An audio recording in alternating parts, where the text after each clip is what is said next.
God, can we play more commercials on this station? This station is about me. What? Oh, hi, I'm Amy. So, right, we're back. I'm here with oh my God, this is so exciting. But now I'm here with Jez Tarrant, a rock god, all the way from Scotland, England. So, Jez, I'm sorry. As you can tell, I'm a really huge fan of Love Fest. Hey, didn't say sorry, babe. You are a woman of substance, and I like that. Thanks. Yeah, thanks. That's cool.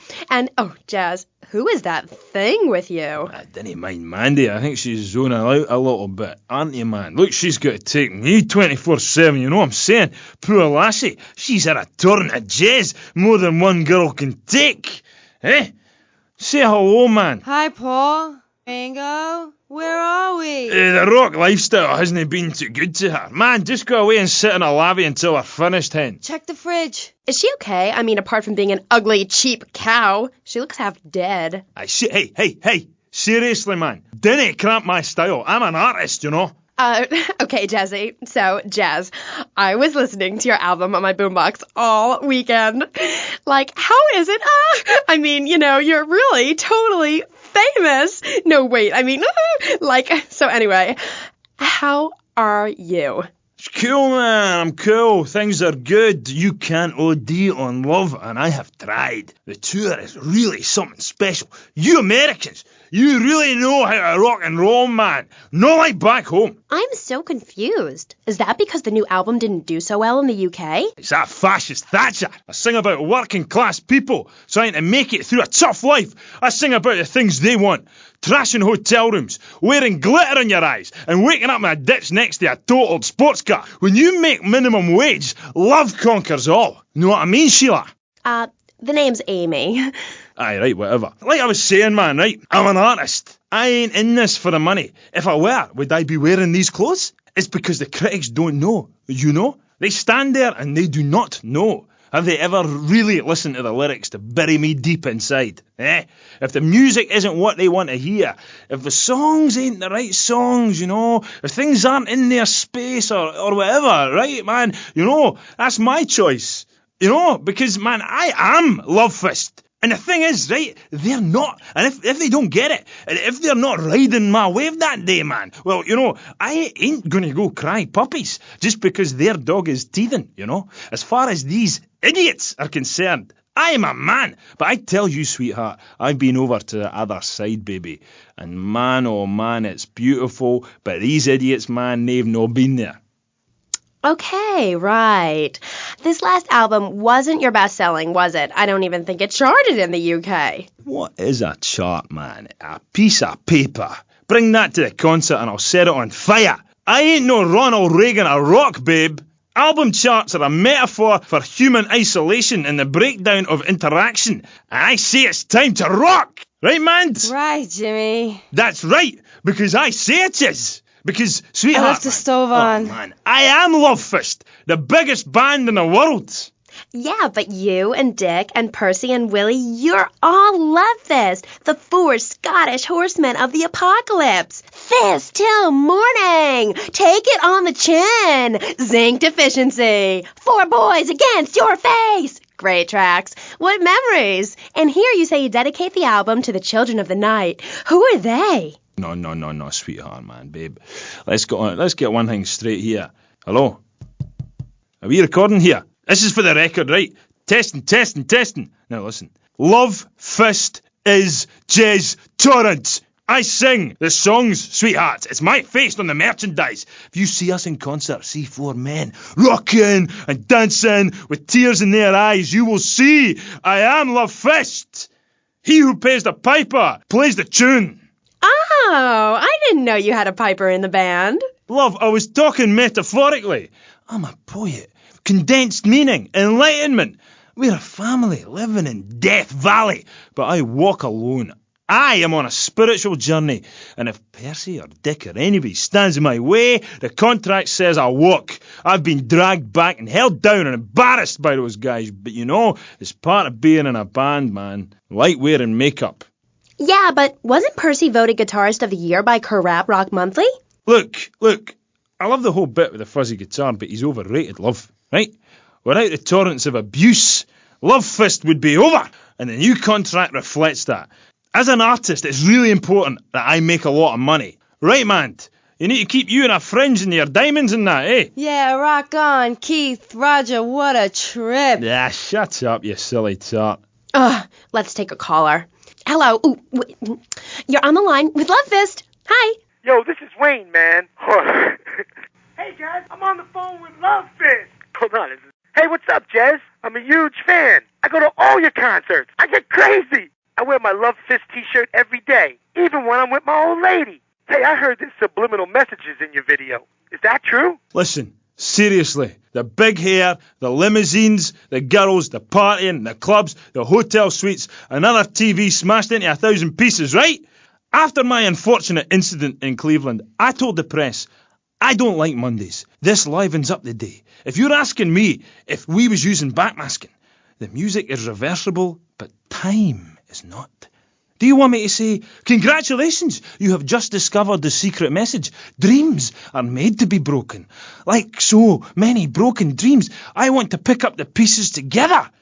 God, I am so creative, love. Oh, wow, I think I've just wrote a song. Maybe I'll write a song about you, eh? But anyway, like I say, that stuff, it doesn't matter. Not for me. I'm a spiritual person on a journey, right? And nothing will stand in my way, you know? Boy, do I. On the track Satan's Pillows, you sang about how a broken heart can... About how a broken heart can't ever be mended, just broken again. I know. Really powerful stuff. Emotional. I think that song says everything that needs to be said about love, man. When you belong to the night, it's best to take advantage of it. And what takes you up will take you down, man. If everyone remembered that, the world would be okay. Thanks, love. You are a real smart cookie. Thanks, Jazz.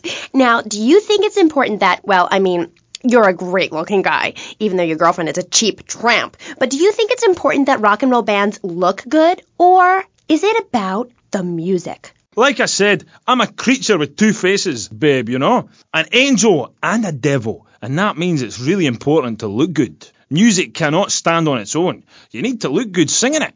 I'm tired of people saying all we care about is partying and that we can't play. If we couldn't play, people wouldn't come to our concerts.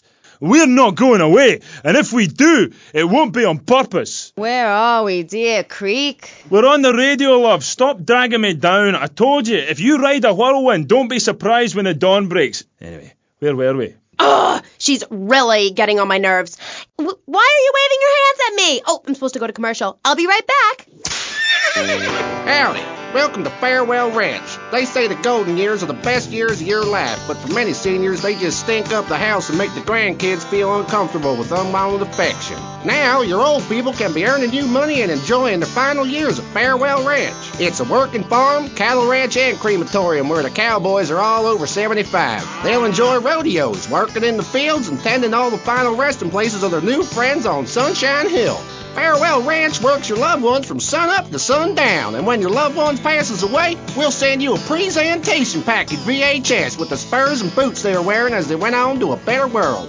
Our residents sure love it here, right, Norm? Is this WW2? Farewell Ranch, the only way to ride into the sunset. Giggle Cream.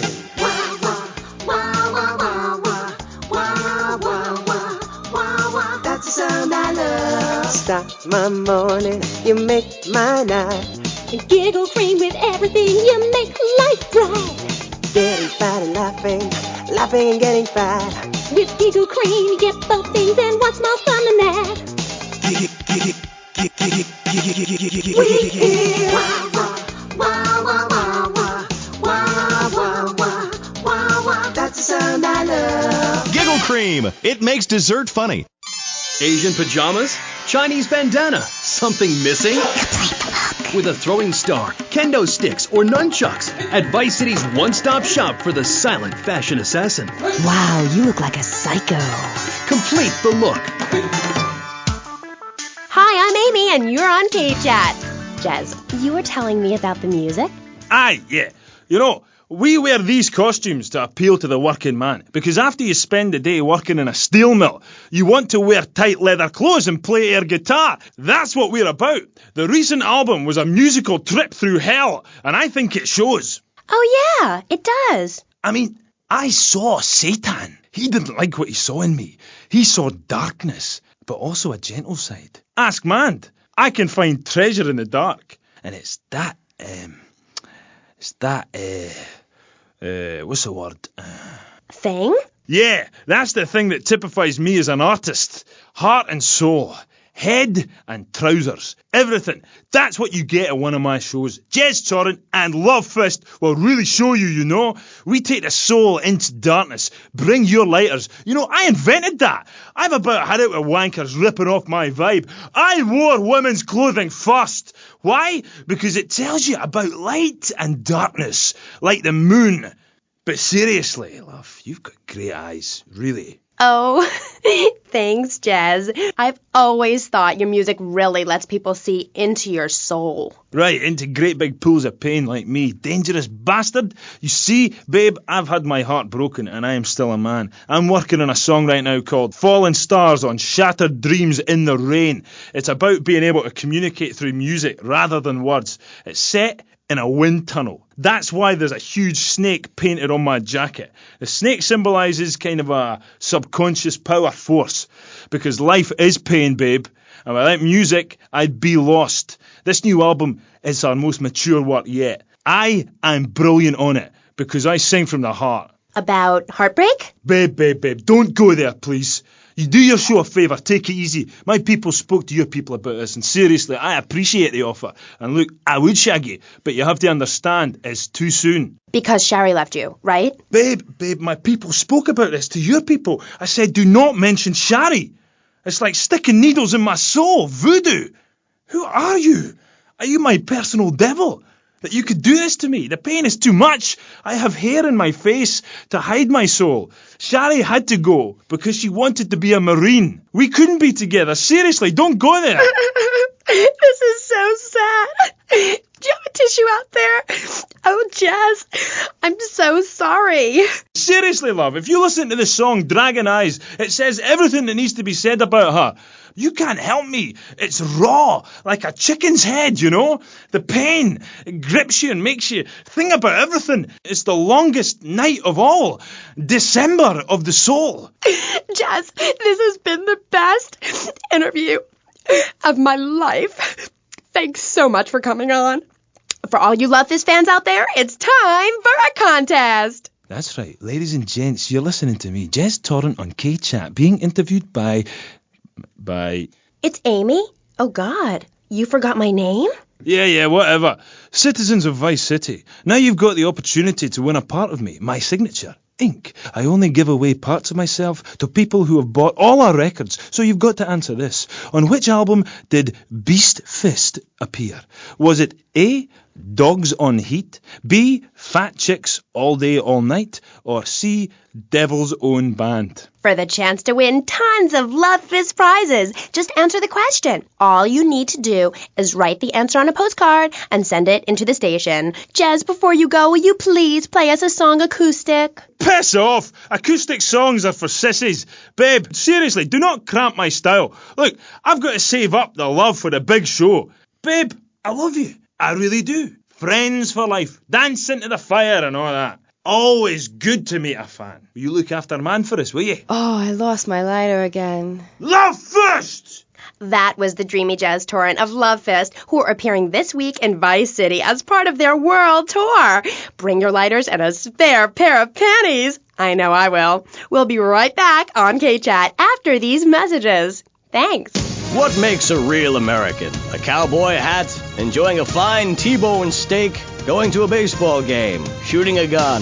Maybe it's the freedom to go into a poor country and tell them how to do things. Heh, those are all great qualities. But one thing that makes a true patriot is the ability to choose an American car.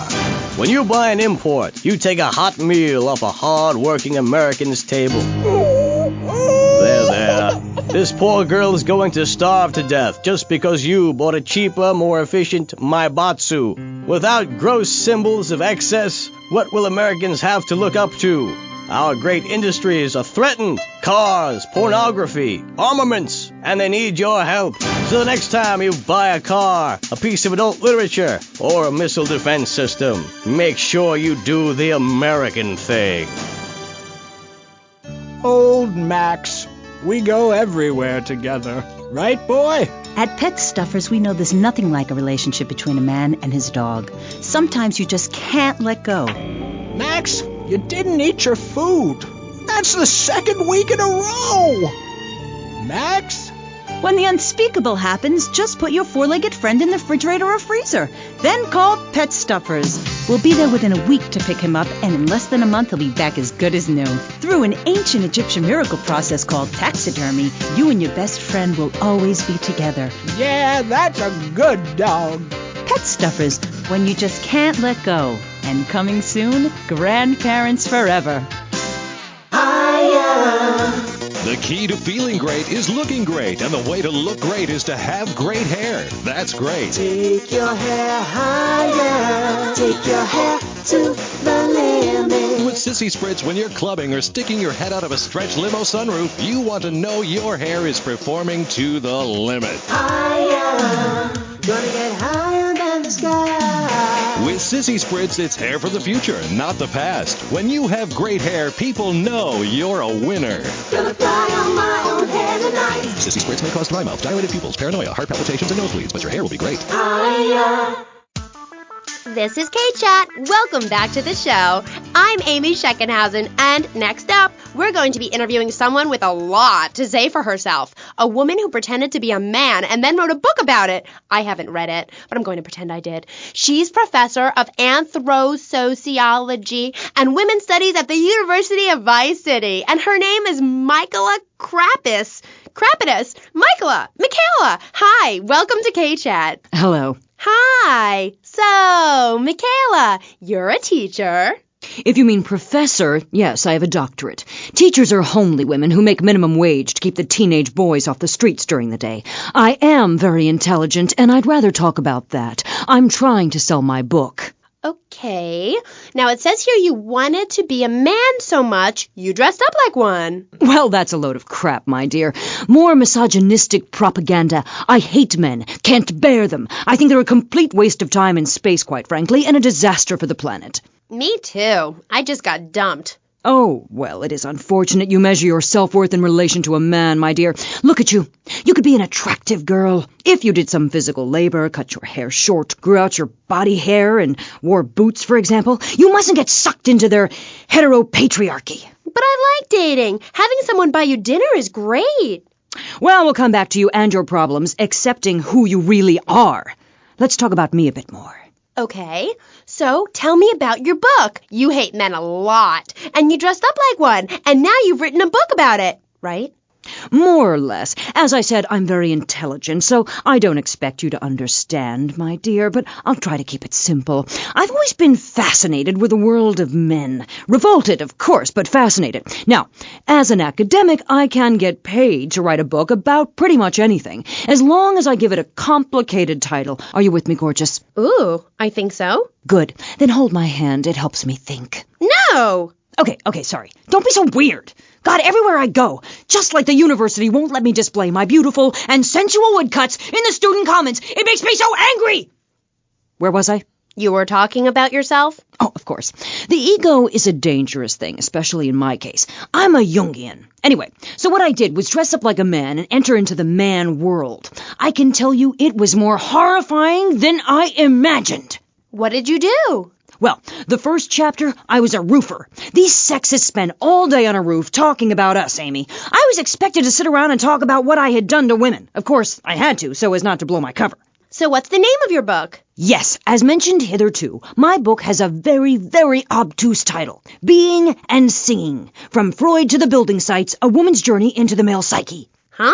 What? I'll admit it's not very catchy, but academia is not about getting to the point. It's about exploration. Okay. Wow, I'm learning a lot today. Yeah, so I entered the world of men, in disguise, of course. I was dressed like a man. Okay, and you haven't changed back? What? What did you say? You're still dressed like a man. No, I'm not. These are my normal clothes. Amy, for God's sake, don't fall prey to the patriarchy's evil fashion schemes! Oh, sorry. Anyway, I learned a lot when I was a man. Did you know, for example, that during my time as a steel worker in Pittsburgh, I learned that men sometimes speak crudely about women when they are out of earshot? I was horrified. Or that men regard some women, like you, Amy, as mere sex toys, things for their amusement. Unbelievable! Or that men actually find sports interesting. It's appalling. And they run the world, my pretty. Oh, yes, they run the world. They do? Yeah. Look at Reagan. Look at Thatcher. Look at Gorbachev. While we stay home and bake cookies. Well, screw that, sweetheart. Yes, I agree. Good. Don't bake a cookie. Smash him in the face with a baking tray instead. He's a brainless dolt. He's a man. Did you know men enjoyed looking at pictures of naked women? It's called pornography. It's sick and foul. I'm giving a talk about it this weekend at the Women's Center. That's women with a Y. I think you spelled it wrong. Are you a woman? 3 of the 5 letters that make up your description are M-A-N. You're too dependent on men, Amy. That's why I don't call myself a woman, Amy. Okay. I bet this radio station is owned by a man.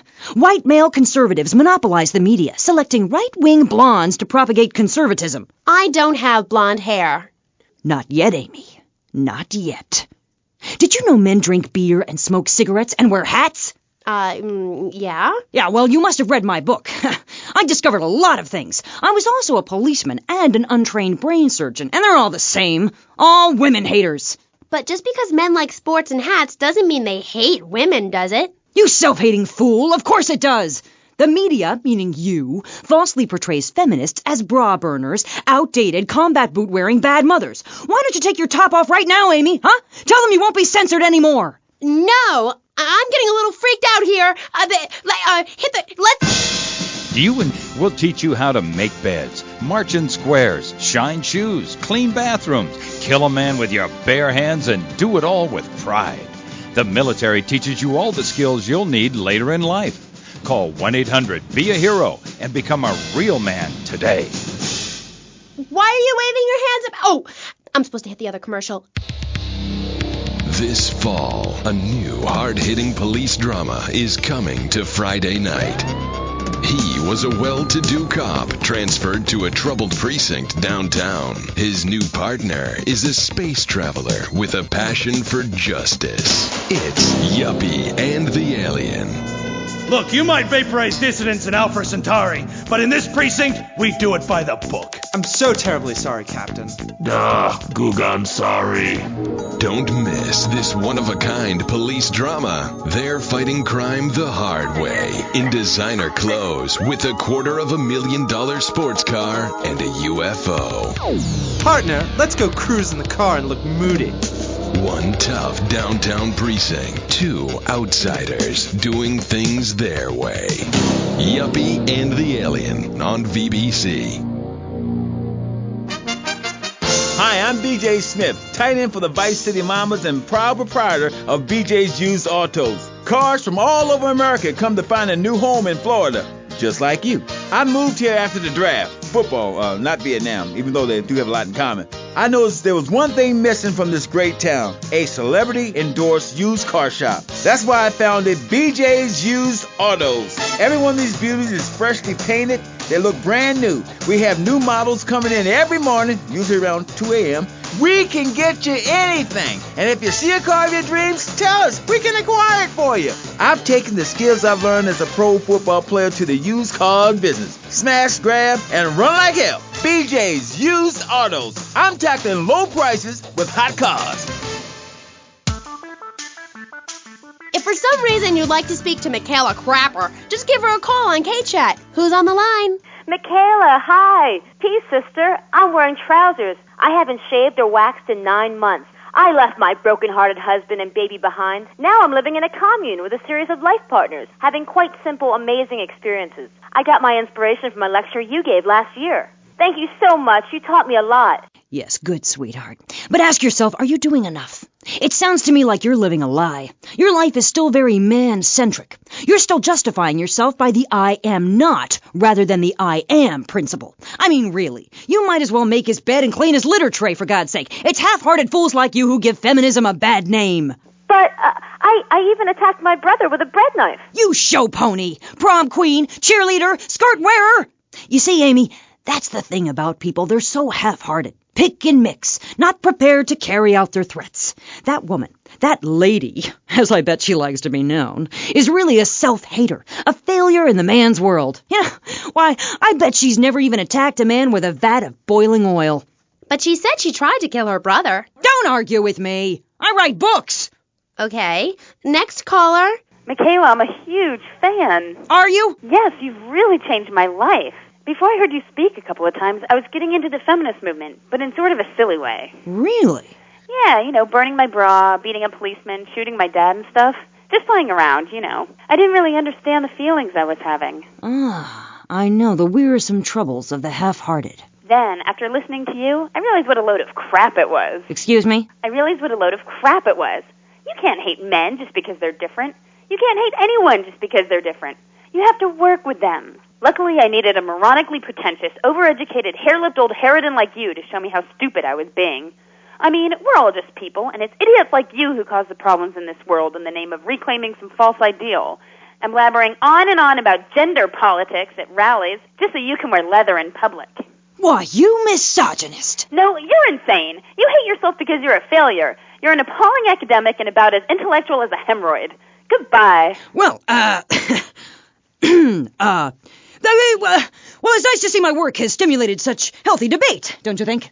Michaela, she hated you. No, nonsense. Poor dear was in bits.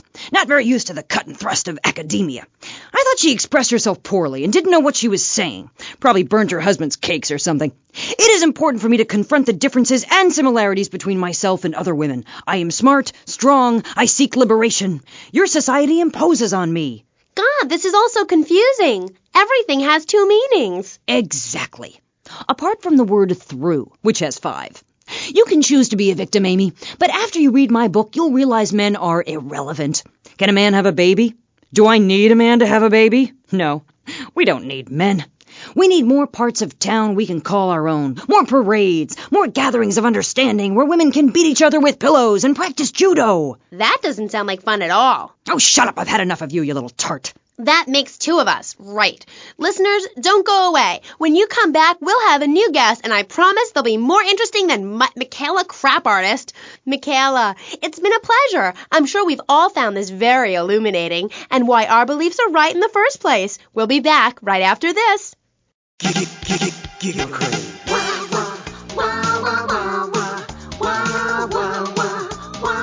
That's the sound I love. Love the dairy goodness, propelled with toxic gas. Make that talk real low. Suck it, have a blast. You can buy it anywhere. Go to a Star Shop. Make sure that you're in a chair, cause your hair's gonna fly. Oh no! We hear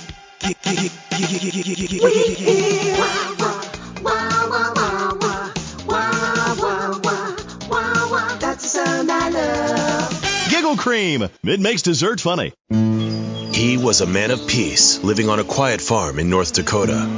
Till one day, all hell broke loose. Tim, we need you. I'm a man of peace. I'm done killing. I want to raise a family. That's just it, Tim. They've got your family. No! Jack Howitzer is Tim in Exploder. From the heart of America to the jungles of Cambodia, follow one man's quest for peace. Ho Chi Bat, is that you? Tim, I know you come. Just like old days, we kill everybody.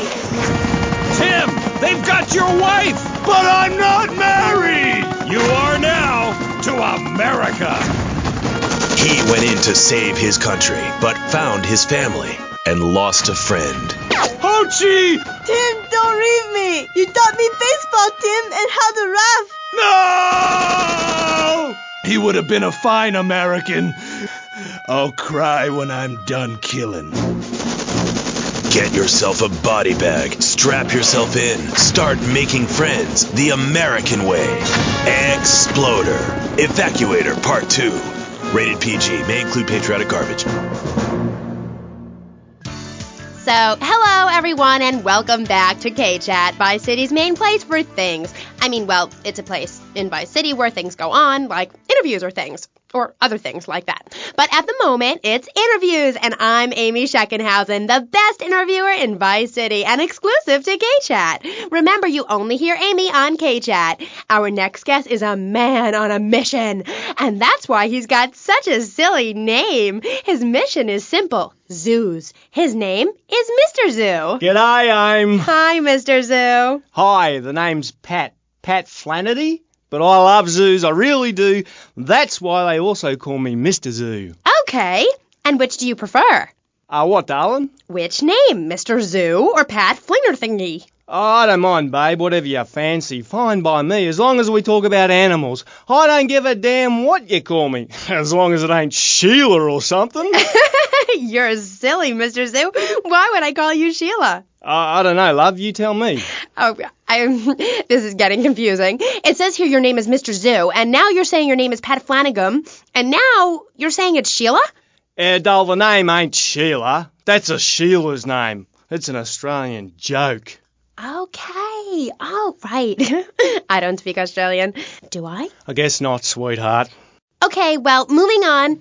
You're Mr. Zoo. That I am. Cool. And I hear you've made quite a name for yourself. Why is that? Because I love animals, Aim. Animals and publicity and stuff, but I love animals. Oh, I love them. Me too.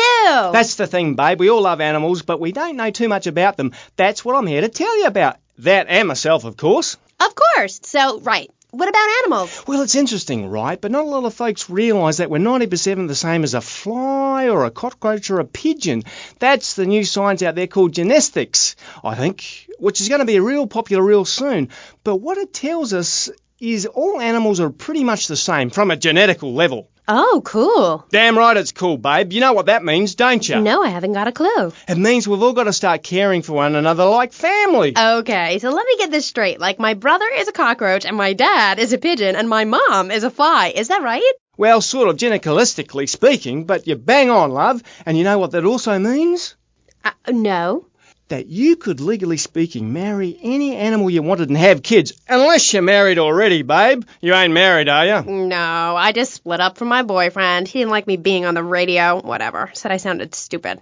Well, that's my point, love. I mean, imagine if you'd been out dating a wolf or a cute little deer. He'd protect you and stuff, urinate to keep out intruders, but he wouldn't mind you being on the radio. Wouldn't mind a bit. Why not? Wolves and deers have no concept of jealousy at someone else's success. That's the genetic variation between Homo erectus and spider monkeys. Jealousy and fur and stuff. Oh. Oh, indeed, sweet thighs. Oh, indeed. Would you like Mr. Zoo to tell you something else? Yeah.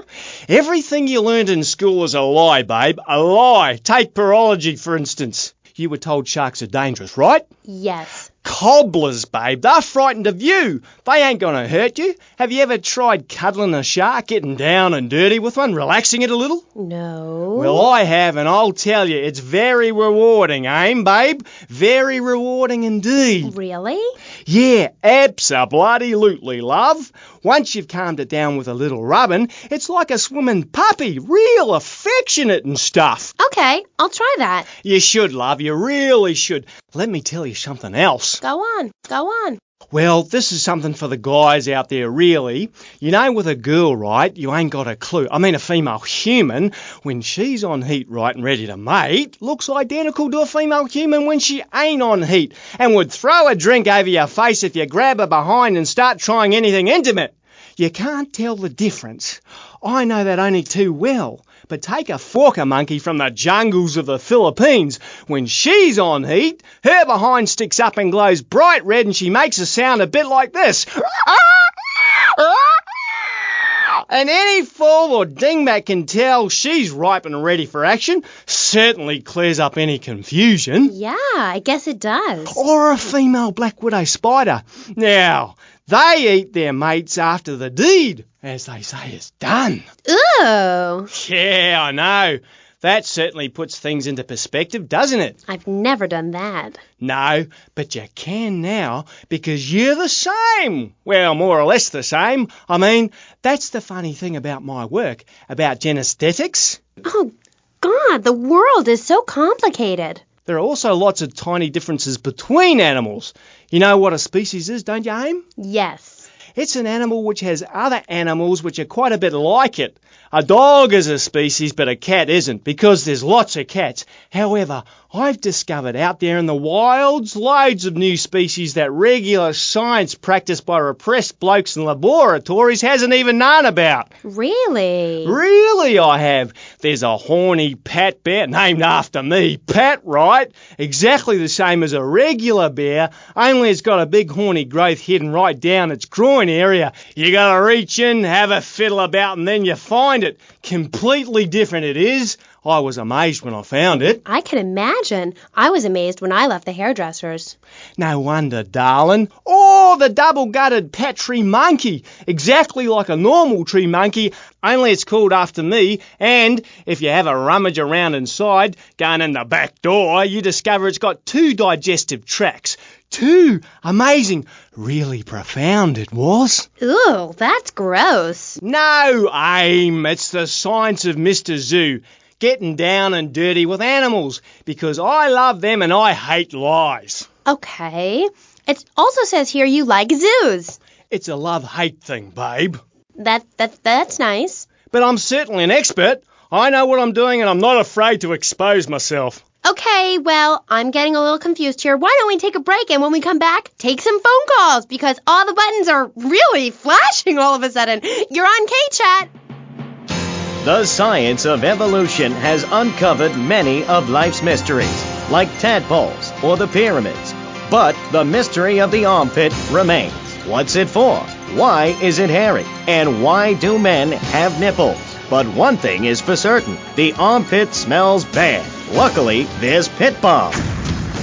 It's like napalm for your skin or Agent Orange on your sweat glands. Pit Balm stops unwanted bodily functions in their tracks. It's as effective as sending GIs into a peasant village. When you're fighting the war against personal hygiene, bring out the heavy artillery. This Friday night, it's the incredible sitcom that has captured America's heart and given the whole country a new catchphrase. But I'm 42! Just the 5 of us. After a mix-up at the adoption agency, the Chesterfields came home with 3 zany new house guests. Jimmy, tidy your room and go to bed. I'm so sick of this. I keep telling you I've got a rare disease. I look 12, but I'm a 42-year-old investment banker. I want to go out and get laid. Oh, yeah, and I'm Santa Claus. Now, tidy your room. Asshole. Sean, our posh suburban home must be a welcome change from that alley you were sleeping in. I really enjoy living here, but there's not enough booze. It's the funniest, most touching half hour on television. Charlotte, what's that smell? I set the couch on fire again. Yeah, I can help you with that. And this week, it's a very special Just the 5 of Us, where an attractive blonde lady tries to steal Jimmy away. Now you're talking. Just the 5 of Us. Friday nights on VBS. We're on K-Chat, and so are you. If you're listening, I'm here with Australian animal lover, Mr. Zoo. If you've got anything to ask him, why don't you just give us a call right now? Yeah, great. Give us a call right now, and I'll tell you anything you need to know about animals. Okay. Who's on the line? Is that Pat Flannery? G'day, of course it is. And you're in Vice City? Yeah? What are you doing here? Promoting animals, mate. Don't you remember the court case? I get lost. Amy, let's have another caller. Okay, who's on line 2? You're through to K-Chat. Don't hang up on me, Flannery. You're meant to be in a hospital, you sicko. Hey, easy there, mate. Hospitals are for people who don't feel well. I'm at the top of my game. Are you insane? Don't answer that. I know the answer. You're sick and insane and you need help. I got a visa, mate. I got a visa. You can't touch me. I'm bona fide. I love animals. Leave me the hell alone, or I'll come by your aquarium and feed you to the bloody sharks, you no good, by the book, paper pushing murderer. Bobo would have lived if you let me in the tank. I could have cheered him up. I could have done. Now stay away from me, you hear? No more callers, K-Aim. Phones are so impersonal. Not a two-way conversation like the radio. Okay. Who is that? Wrong number, I think. No, it wasn't. Yeah, it was. A bloody wrong number. He wanted a plumber and a Chinese. I was speaking to him in Australian. Okay, cool. What was that about the aquarium? Nothing, babe. All in the past. Long time ago, I was tricked into saying something I regretted. Oh, cool. That happens to me all the time. I can see that, love. Yeah, big mistake. Never trust a judge or a mental health tribunal. Never. Only trust animals. Okay, and what did they make you say? Nothing, babe. Oh, it was a long time ago. Look, I bought a little surprise for you. It's a little female plague rat. See how relaxed she is with me? I got special powers. She's a lot like a little Joey kangaroo in a lot of ways. You know what I mean, love? What did they make you say? I've also brought a menacing trouser snake. Would you like to see it? Look at this. It's a little frog in my pocket. Calm as you like, not even awake. Oh, he's died. Anyway, in this pocket, I've got a baby dwarf giraffe I birthed this morning. See, she's still covered in fluid from her mum's womb. Wow, isn't that fabulous? Ooh, that's grody. What did they make you say at the mental health judge? Nothing, babe. Nothing at all. Long time ago. It was a bad period in my life. I wasn't sleeping. I was heartbroken like a platypus. Do you know a platypus only gets a bill after its mate breaks its heart by sleeping with its brother? I know all about that. I was crying my eyes out for weeks on all kinds of pills for my nerves, couldn't move, couldn't talk. I was cooing like a dove. Please, darling, let's move on. Do you want me to talk to a parrot? Now I'm really curious. What did they make you say? I love you. You do? I never knew. They made me say I love you. Oh, I made my boyfriend say it, and he slept with my best friend. I think we're bonding now. No, we ain't bonding, you half-wit. We're miles apart. I hate you. They made me say I love you to Bobo. Who was Bobo? Bobo was the most beautiful creature that was ever on the earth. Ever at all. Really beautiful. Who was she? He! Okay, he. He was a dolphin, and I loved him, and I knew him properly. You people could never understand. It's natural. We were identical from a genetagorical perspective. And Bobo was really unhappy, putting on a show every day like a circus animal. They thought they caught me doing something, but they never did, Aim. They never did. We were only cuddling. How can people take that the wrong way? Babe, they took me away and they locked me up. Then Bobo died of a broken heart. He did? That's awful. But, ooh, just a second, you sick bastard. Security! I loved him more than you can imagine. Call the police! Someone, please help me! This guy is molting animals! Oh, it's gross! Aim, I only wanted to be loved, properly, mind, and he's gone! Pat, it's Dr. Phillips. Get lost, Doc. I got out. I'm fine. Me and my friends are travelling around in a black van and solving crimes and running from the Colonel. Pat, I'm coming in. Stay away from me! Pat, you've been a very bad boy. Come on, we're going home now, Pat. Stay away from me! I got a poisonous lizard in me boot. He'll kill you in 2 seconds. Pat, please! We've been through this. You're not well. Bobo is dead. It's time to get back on the medication and start piecing your life back together while locked up in a padded cell for a very long time. Or until you die. Is it that time again, Doc? Yes, Pat, it is. Come on. Put on the straitjacket. Look, it's even got your initials on it. And swallow this. Oh, thanks, Doc. Did I tell you I love animals and they love me? I got a message. Look for a while at the China Cat. I'm really sorry about that. Pat is a very, very sick man. We rarely let the dangerously ill out into society. And when we do, it's not always fatal. Okay, great. Get this crackhead out of here. Sorry to be a bother. Oh, no bother. Don't bang his head. Those bruises show. I never knew animals were so interesting. We'll be back after this. You're on K-Chat. Don't go away. Do yourself a favor. Pick up your telephone. Call now. 1-866-9-SAVE-ME. What better place to witness 40,000 years of nuclear winter than from the comfort of your very own space-ready nuclear bunker? When we raise 25 million, we will build a 50-story tall likeness of me. If we raise 300 million, the statue will rotate so I can look over this great city and cast an evil eye on degenerates. And when the imminent nuclear strike occurs, those who put faith into action with sufficiently generous contributions will join me inside the Pastor Richard Salvation statue as we blast into space. Contribute to the Pastor Richard Salvation Statue Fund. Pick up your telephone. Call now. 1-866-9-SAVE-ME.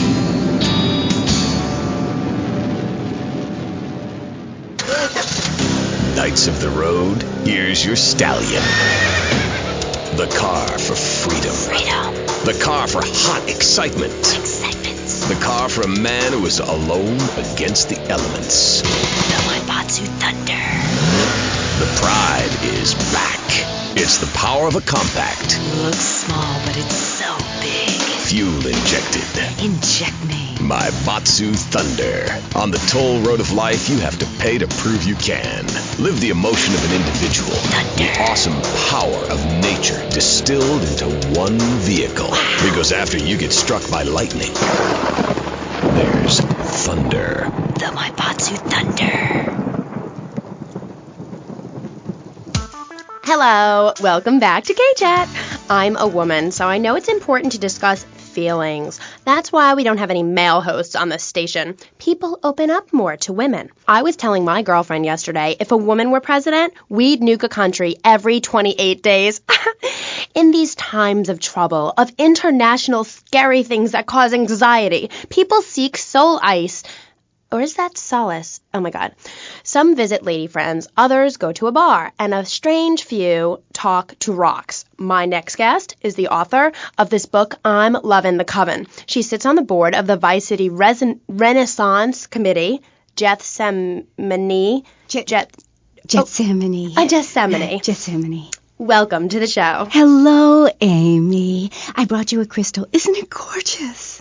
I guess so, if you're into shiny glass. I prefer lacy gloves. Amy, for many thousands of years, my people have been using crystals and gemstones to heal the sick.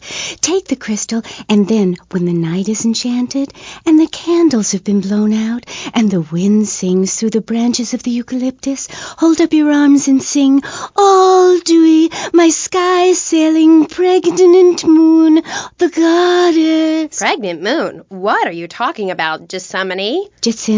Sorry, whatever. Do you even have a last name? My compost coven named me Gethsemane Starhawk Moonraker. Trust me, Amy, I'm quite accustomed to people persecuting us. It's been going on for thousands of years. Native Americans, they studied crystals. The ancient Chinese, Belgians, Superman, they all studied crystals. So why do you view it as so weird? Grab your crystal, hold it tight, and close your eyes. You will be transported back 35,000 years when the temperature of Europe began to drop. The tundra was teeming with animal life, and small groups of hunters followed the free-running reindeer. And there, under the magnolia tree, a woman breastfeeding a baby elk. Do you see it? It's nature. Ew, gross. You're one of those filthy hippies that thinks breastfeeding in public is okay? Well, it's not. There are bottles and milk at the store. Don't act like a cow. You really remind me of someone, by the way. See, Amy, you're putting the blinders of society on. We're all the same. I remind you of yourself, of every man and woman. No, not of them. They're trying to outlaw nature. If I'm in the park and a nice gentleman comes along, I should be able to breastfeed him. Pretty soon, everything natural will become illegal. It's really depressing. If I died right now, would I get buried by a female priestess in a cave, surrounded by my favorite tools and ornaments? No! There was a time when children were taught about their bodies, about the goddess lady of the mammoths, about the importance of the spiral dance clutching a bison horn under the crescent moon. At the Beeden Rob shop where I work, we have classes that teach the importance of eating wild plant shellfish and understanding ancient crop circles. Oh, I love lobster. Have you ever tried talking to one?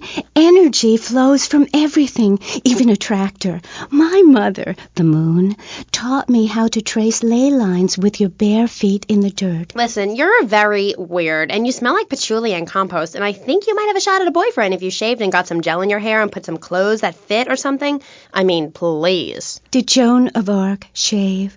I was given this fascinating pamphlet called Caucasian Female Body Hair in American Culture. Amy, I love you like my sister, but honey, you've fallen prey to a sustained marketing assault that began in 1502 to convince women that underarm and leg hair was wrong. There's nothing more natural than this enormous bush I've got growing under each arm. Having hair is natural. What's the deal with Anglo-Saxons? I mean, go to England. The women there don't shave their underarms. It's really quite attractive. You just need to focus your eyes to look for healthy signs and not the signs of socialized barbarism, like shaving or wearing deodorant or birthing in a hospital, rather than the open air like a wolf cub. Remember Brother Romulus and Noble Remus? Wolf-raised. I find this really interesting. Not really, but I say this because I'm told to. I'll be back on K-Chat after these messages from our sponsors. Howdy, partner. It's 4:30 in the morning here at Farewell Ranch, and it's time to get up and work the old cows. Get up, y'all! At Farewell Ranch, old people don't sit around stagnating, watching game shows and talking about the good old days, sinking into the grave in a urine-soaked mess. At Farewell Ranch, they sweat and toil until the breaking point and keep that miserable contemplation of mortality at bay. Hell, at steering time, we'll work Grandpa so hard he'll wish he was dead. At the end of the day, he'll sit down in the bluegrass, eat a bowl of commemorative beans, and enjoy sing-alongs at one of our nightly funerals. It's the cowboy's code. Work hard, don't shower, and die in your boots. Right, Norm? My prostate. Farewell Ranch, the only way to ride into the sunset. It's the knife that saved America. If you liked the film Exploder, you'll love this enormous commemorative survival knife. In the handle, you'll find all of the things you'll need in any wilderness, disaster situation, or the jungle of your backyard. It comes complete with fishing line, needle and thread for sewing gashes back together, and an incredibly useful and durable toothpick. Tim, go on without me. I got toffee-sucking tooth. It's okay, Ho-Chi. Try this. For those unplanned extended stays in the jungle, there's a saw for building your own hut, toilet paper, and a fold-out woman for company, as well as a serrated blade that can kill a man before he can scream. That'll shut you up. The Exploder Survival Knife. It's the knife that saved America. Now, it can save you. This knife killed 25,000 people in Cambodia. Now, you can too. Whatever. I'd die if I didn't have sissy spreads and blocks. Germs are like so gross. Oh, hi, I'm Amy and you're on K-Chat. Gethsemane. I can't get over how familiar you are. Oh, right, Amy. I really hope you read my book.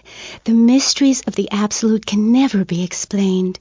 Mother Nature knows more than all of us. That's what keeps people coming back for more. People are turning into zombies. A roof separates you from the sunshine in the morning. A bed separates you from the loving earth at night.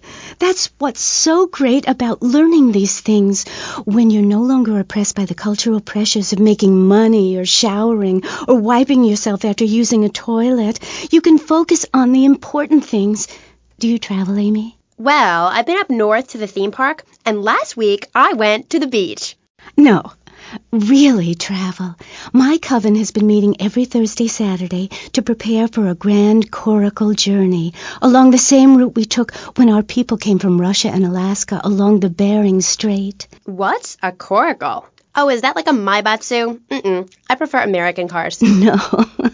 Coracle. Cora means Arabian gazelle, which we all know was the daughter of Zeus, and Kal means gather grass and sew it together. A coracle is a single-person rowing boat made of reeds and twigs from ancient Britain. There are so many wonderful things you can learn from the ancient Britons, Amy, like metallurgy and how to cauterize the wound when a bear has eaten your arm. Everyone used to have a coracle, Amy, even people who were scared of water. We're all about working to preserve the diversity of natural life. Reuse everything. Question, who's this we? My coven. Like witches? No, yes, but not witches like you think. We're just a group of people who believe in communal sharing and chanting a lot and can't find husbands. Reading magazines, cloaks, wands, horned gods, rubbing your skin raw with rocks, dying of old age at 27, crying in terror when it starts to thunder. And these are all the things our ancestors did. Since I found my new mind and body, things have really changed for me. Our modern society only celebrates a select few. Every woman and every man is a star in the sky, Amy. Not just the ones that sing on TV or those people in the movies. I think I know what you need to separate your reflection from your true self. A Zen garden. Oh, my brother had one of those, and the federales came. No. Zen, silly girl. It's a little sandbox you draw pictures in. It teaches you things like that death isn't an end. It's just a stage and also a beginning of a new journey. Do you have a leader in this weirdo cult of yours? Not a cult, a coven. There's a big difference. Yes, our leader's name is Phil. That's a weird name for a leader of a group of witches. Oh, hi, Phil. What hairy legs you've got. What with being a man who's a witch and everything. Do not disrespect Phil. He teaches us the wheel of the year, Amy. It's full of solar holidays and goes round and round and round. You can learn a lot from the sun and the moon. If you look at the sun for too long, you can go blind, meaning it is something to be respected.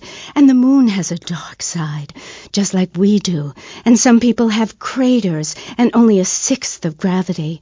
The ancient Britons knew the moon could breathe. We can change the world, rearrange the world. It's dying, though, Amy, and it needs some mouth-to-mouth resuscitation, like a swan or a fish on a hook. If you take your nervous system seriously, if you take your organs seriously and explore them, some really neat things can happen. Phil taught us that. He's been to Mali to meet with the village elders. That's why there's the ceremony of the knife. Oh, great. Why does everyone have to be packing sharp things? The knife ceremony is very important and spiritual. It's an ancient one-person personal crisis. You say to yourself, I'm going to have a spiritual experience, or thrust this thing into my head. Life actors never rehearse and need no script, Amy. That was said by somebody really spaced out, and I'm going to say it again, like the wind which keeps blowing, or the sun which shines with life. Will you please leave? You smell and you talk really weird, and you're just really gross. Not until I tell people out there, become an internationalist. Learn oral traditions. Learn to respect life. Make war on machines. Marry your mother. Technology will enslave us. Buy my book. It's printed on bark. Okay. Let's take a quick call. Hello, you're on K-Chat. What's your name? Hey, it's Emmanuel from Prone Island. I love the show. Yeah, I wanted to talk about technology enslaving us. You know that play, In the Future There Will Be Robots? Well, that's a true story. In the future, there will be robots. And I'm going to hack them all. I'll make them say funny things. You know, I can move satellites around with my computer. Computers are evil. The Luddites of ancient Britain know this.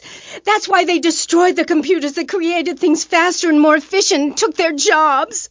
Oh, shut up. Computers aren't evil. It's the people that program the computers that are evil. That's a pretty big difference. I'm talking to you through a computer right now. In fact, I am a computer. Well, anything that can think faster than me is evil. Anything which doesn't dance or sing or cry or wear a smock. You create your own reality. We are like the dust in the wind. We are golden. We've got to get ourselves back to the garden. Okay. I know who you remind me of. My Aunt Susan. Oh, she was single too. I'm not single, Amy. I share my life with a number of valuable partners, and we commune with each other in a non-judgmental, expressive way. Old maid, my mom calls her. Anyway, let's go to the phones. You're on K-Chat. Yes. Thank you. Yeah, that was great. Really interesting. I'm British, you see. Like our ancient wood-wearing queen, Medusa. Medusa. No, I think actually it was Boadicea, but no, not really. I'm from Hampshire, you see. I'm here on business. A wanderer. Yes, I was wondering. You're a good witch, correct? Yes, a white witch. But you have a broom. Yes, it's ceremonial. Supposing I'd been a bad boy, like if I hadn't learned my spells or something, would I get smacked with it? Violence is wrong. But you must hit Freddy with your broom. Freddy's been very naughty and not learnt his spells. Hit me, Hairy Legs, hit me! I deserve it! Prank caller! Prank caller! Sorry, listeners. Somebody call the IRS. Who let that guy in the country? Yes, poor man, so lost and ill at ease with his father, son, and Mother Nature. I hope he finds what he needs. And I need to take a commercial break. Geth, good luck. Gethsemane. Yeah, I hope you find what you're looking for, and I sincerely hope you, take a bath. We'll be back after this. You're on K-Chat. Don't go away. Hi, I'm B.J. Smith. In my long and illustrious 3-year career at the top of pro football, I whooped some serious ass and got paid for it. They didn't call me Death in Tight Pants for nothing. When you have such a rewarding career maiming others as I have, you know how to stay fit. Through running, wrestling, stuffing 20s down panties of foxy strippers, firearm training, nasal pursuit, and beating the hell out of your fellow man. That's what keeps me healthy. And now, using training methods I perfected, it's going to work for you with BJ's Fit for Football. Watch those pounds fall off. I'm down to 300 pounds using exactly the method I demonstrated on tape. I mean, who are you going to trust to get you fit? A man who can rip your arm off and beat you with the wet end? Or some aerobics instructor who wouldn't get drafted by the local hopscotch team? Hell no. BJ's Fit for Football. Out now on Beta and VHS. Remember, to win a game of football or life, you have to annihilate everything in your path in a blind rage. Ever since Linda started working, our kids are home alone. We tried hiring a nanny, but she wanted health insurance. Yeah, right. That's when we got Domestabot. He's great with the kids. Mrs. Lawrence, Tommy has some skin magazines under the bed. And he helps us, too. Would you like your drink freshened? He's a great conversation piece at our special parties. Please put your car keys in the hat and the fun will begin.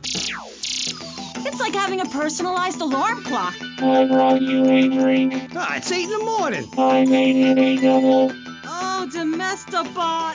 Domestabot. He's 3 foot high. He only says 10 phrases. He's the friend you've always dreamed of. Order Domestabot today. So, welcome back and all that stuff. You're on K-Chat with me, Amy Scheckenhausen, on Vice City Station for the stars, including me. And boys, have I got a treat for you. Next up is a living legend, a man who won the World Series single-handed, known to his fans as Death in Tight Pants, and known to his enemies as, oh my God, I just got flattened by a truck. How is that fair? It's sports legend B.J. Smith. So, B.J., welcome. Thanks. It's a real pleasure to be here. Oh, I know. But one thing, sweetheart, I never won the World Series. That's baseball. I played football. Yes, but it's all the same, isn't it? Football and baseball aren't the same. In one of them, you get bored during a 5-hour game. You touch yourself a lot and start a massive brawl with players who are degenerates, egomaniacs, and criminals. The other's football. Yes, but it's all the same. No, Amy, it isn't. Anyone can hit a home run. In baseball, you stand around the field dividing your salary by 162, waiting for some action. Talk to a guy who just played an hour of football. He's been in the trenches getting Agent Orange sports drink poured all over his head to keep him from taking an innocent life. One is a game for men. The other is a game for pansies who like wearing button-down shirts. They call baseball a national pastime. If that means making $1 million by standing around all day, count me out. I'll work for my money. Yeah, BJ, just like me, I can tell you. Yo, baby, it's cool. I just want you to know what I did. I do. Jeez, get over yourself. You must have a testosterone imbalance like all those jocks who shower with other men. You can't tell me you don't look at other people's business. Baby, I played professional sports for 14 years, including high school, and I'm making a comeback. I'm a very competitive person, I grant you, but I ain't got no testosterone imbalance. With that little mustache you busting out, looks like you should be talking about some hormone problems, girl. Excuse me? What did you say? Oh, nothing. Damn, baby, you're so ugly you make blind kids cry. BJ, you better stop being a bully just 'cause I'm not into the jock scene. I like sensitive guys, you know, like actors or rock stars or that kind of thing. Not some great big hulking giant that has to tell everyone how important he is. Well, I didn't realize we were trying to impress each other here, sweet thing. I was thinking we was here to discuss my new exercise video or talk about my possible comeback in professional football. Not sitting here flirting with each other. I'm a married man. I'm on my 7th wife. So you got a big family. All those wives. That's fantastic. Not really. You see, I really like family, especially when some show up you didn't know existed. I tell you, Father's Day, I'm scared to go to my mailbox. My big heart has caused me a lot of heartache, but when you're in the public eye, you can't always tell what people are about. BJ has met some real manipulative people. 7 wives! That's fantastic. No, I have 1 wife. I had 6 before that. So you downsized, right? Yeah, something like that. If you want to win in life, you have to change players. You can't play on the same team all the time. So, oh my God, isn't this getting intimate, BJ? I feel like we are really connecting. Yeah, I like to connect with you. Other men may fumble, but I go into the trenches like a Doberman. That's actually part of my video. What are you talking about? Well, as you know, running the ball is like making romance. And one day when I was going for a touchdown, if you know what I'm saying, I had a great idea. You see all these fitness videos on television? It's always that idiot fool in leotards prancing about, giving it the skinny thing. And I say, what is this? I mean, what in the world is this? These people ain't fit. They ain't got a clue. When you're fit, you know it. If you come into the locker room, you know I's fit for football, able to wrestle and pounce and hurt somebody for an hour straight. That's what people need. If someone comes to jack your ride, are you going to bust a aerobic move? Hell no. But when you know how to grab another man by the face mask and twist him around and so he tears ligaments in his back and never play again, I mean, that's some real useful everyday stuff. And I should know. I invented it. You know, I just don't want to talk about football anymore. Well, take dating or washing the car. What good is a leotard when you're washing the car? But put a man in a helmet and a cup, and he can wash the car in dignity. That's fighting fit for football. A really very simple program. The best way to get your body fit is to have total disregard for your body. Every now and then you wake up and come out of concussion and say, damn, I look good. BJ, you talk funny. We'll be back on K-Chat right after these messages. Are you tired of your couches getting ruined? Oh, Grandpa. I made tinkles again. If you've got old people cluttering up your home, why not send them to Musty Pines? We'll help bring back dignity, and we promise it will be the best 3 months of their lives. They'll enjoy bingo, complaining, mumbling incoherently, skinny dipping, and organ donation. And once a month, it's our famous Lucky Dip medication switching night. Musty Pines is located at a luxurious location overlooking Vice City's state-of-the-art sanitation facilities. You can still visit your old people, but now you have the comfort of knowing you don't have to. After they pass on to something better, guaranteed in 3 months or less, you can start enjoying their money. Finally, you can have quality family time again. Musty Pines. Now, you don't have to say goodbye. Drive-through service also available. He was just the boy next door. Hi, well, hello there, Danny. I didn't know it was hockey season. Hey, can I borrow a knife? A deadly curse, a deranged killer, a small town in tears. Knife After Dark, rated R for retarded. Ew, that's gross, BJ. Stop hitting on me. Hi, I'm Amy, and you're on K-Chat. So, what do you need to do for BJ's Fit for Football? Well, Angela, anybody can do it. What you need is a real expensive gym, a team of trainers, medical practitioners, dietitians, a baying crowd, and an opponent who wants you dead. Dead in the dirt. I mean, a nasty, blood-sucking leech of a man who will destroy you if you don't destroy him first. A man you like set animals on. He's the enemy, and you sit in your foxhole till it's time just right, and then you pounce, baby, like a kitty cat on catnip. I'll sack a man, power drive him hard, again and again, because the idiot comes my way. I'll nail him every time. This video sounds like a lot of fun. Fun? Fun? You think it's fun when grown men cry in mortal agony, when you're so scared of what you're going to do to a man, you step outside yourself like an astral projection and police go Kent State on you and people are crying and bleeding and pouncing each other in the face, and that's just in the locker room before the game. That's your idea of fun? Yeah, I guess. Yeah, mine too. That's why I'm making a comeback. I've been retired 2 years, and I'm telling you, selling cars or appearing in soft drink commercials is not fun compared to having 50,000 low IQ morons in Green Bay or Tampa or Liberty City or whatever screaming how they want you dead just because you're playing for the Mambas. That's actualizing the South. Wow, that sounds interesting. Tell me about it. I am doing. I'm fin to... Hey, wait a minute. Are you reading a book over there during this interview? No, I can hardly read. Get on with it. I'm trying to, sweets. You best listen. The comeback is a real deal. B.J. Smith, 6-year Pro Bowl MVP, the man responsible for more broken bones than anyone since people had legs. I'm a fiddler crab. You can rip my arms off, and I'll just molt and grow new ones. Where? Right here, right now. Let's get it on. Of course. I mean, when? Soon, baby. Real soon. And don't call it a comeback. Like the song said, I'll whoop your ass. And this time, I'm doing it my way. Ignorant fools, they gave me nothing to work with. The owners, I mean. What owners are you talking about? The owners of the team. They gave me nothing. They're the reason my marriage failed. I worked my ass off all those years sweating blood and puking my soul out, and they treat me like a tractor. Roll me around, treat me no better than the dogs. The guys that got hurt, they never saw a penny out of those monsters. That's just like Jade. Who's Jade? She a fox? My friend. She's a goth. She got sacked for wearing makeup and an I Hate Life t-shirt to work and never saw a penny.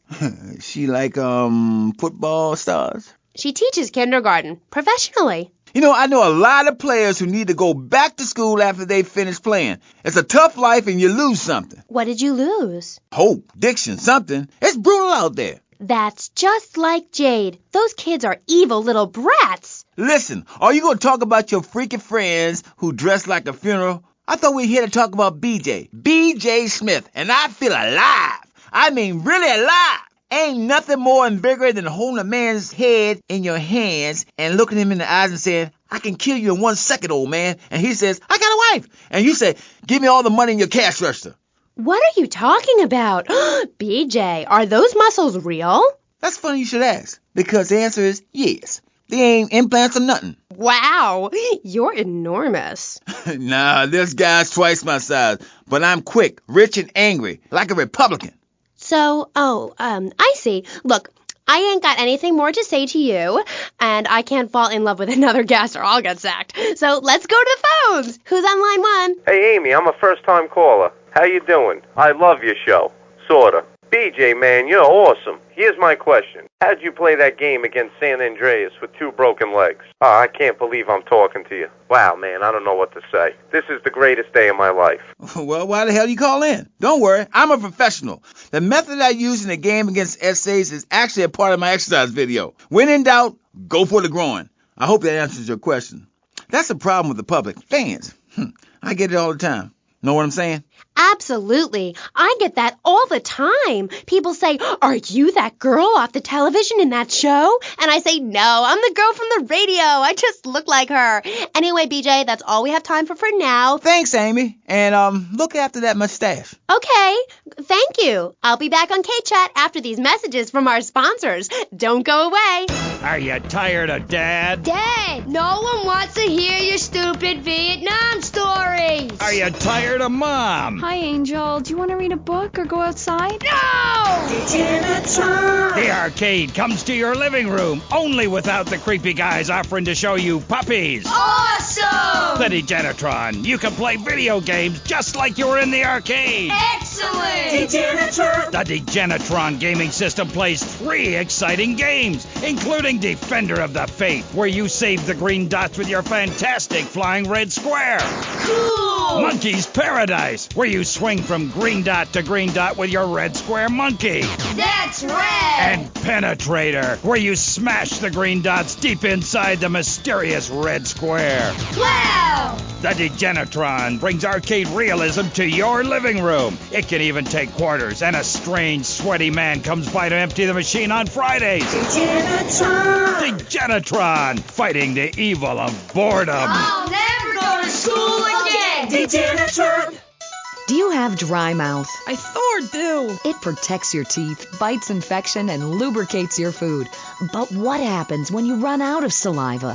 Help me, I can't talk. For personal dryness upstairs, it's Salivex. Wow, I can spit again. Salivex is more than saliva in a can. Salivex improves consumption efficiency by 50%. No more halfway cures like coating your throat with cooking oil to have that extra piece of cake or bowl of kitty litter. After a night out, my tongue tasted like carpet. It was embarrassing. Now with Salivex, I can eat a whole box of crackers or lick my life partner's stamp collection all night. It's like having a salivation army in my mouth. Now I can suck a lollipop for as long as I want. Salivex tastes like your own saliva. That's because at Salivex's state-of-the-art production facilities, we use salivation philanthropists who make Salivex all day. Salivex, when it comes to personal dryness upstairs, we're deadly serious. Welcome back to K-Chat. My next guest is the star of the hit show, Just the Five of Us, where he appears as the rich father of a family of misfits. But more recently, he's working on the controversial theater piece, In the Future, There Will Be Robots. Claude Maginot, welcome to the show. Thanks, Amy. However, you have mispronounced my name. It's Madge, which rhymes with badge.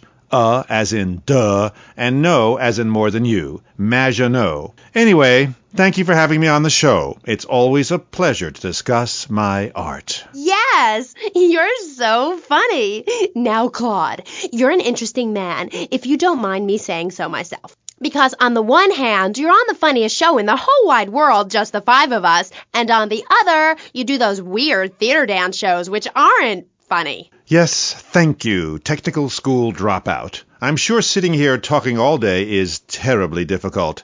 Juilliard is not. In the Future There Will Be Robots is not a funny piece. It deals with the most important issues in the world today. Love, pain, suffering, skin-tight pants, and well-stretched groin muscles.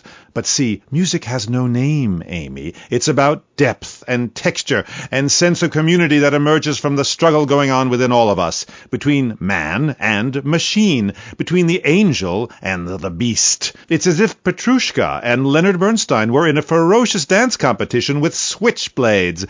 That is passion, my dear. Okay. So it's a bit like Just the Five of Us. What a show! I love Jimmy. He's so cute, even though he looks so young. I'd rather not talk about my complications working with him. I'm a performer. I express myself any way I can, while I'd never attempt to describe Just the Five of Us as anything other than worshipless pap. I need to support my serious art. It's like stealing a boombox to do live interpretive dance. If I bring joy to people's hearts doing an interpretation of a tree in the park, who is harmed? There is a value I derive from art, as a man, as a creator, and that is this. Never overestimate the dreadfulness of the mass market, the degrading excess of the culture, or the horrors that we all have within it. Great, yeah, me too. But as Mr. Chesterfield, you're so funny. What is it you say? Not in my house.